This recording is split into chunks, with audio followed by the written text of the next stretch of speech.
Trace? Megan, the author of the article in the Huffington Post claims the killer's wife is the victim of a government smear campaign. He says the feds are spreading lies about Noor Salman to get themselves and the media off the hook and to point the finger at Arab and Muslim communities. He goes on to write that Salman is saying that virtually everything we hear about her is untrue, saying all she wanted, quote, was a home, family, and peace. For the media to say these lies isn't right.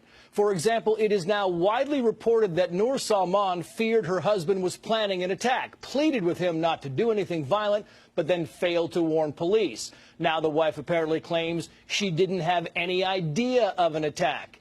And despite the FBI saying they have video of Salman shopping for ammunition with her husband, the wife denies it, saying it's possible they went shopping together, but not to a gun store.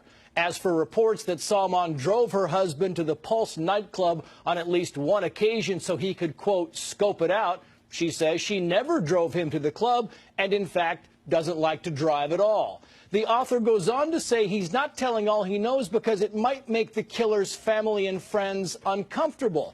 And finally, the friend who was with Noor Salman says, quote, it is not an easy time for her, and having a child ask a mother where is daddy can't be easy. And for the New York Post to show her son's face is not right.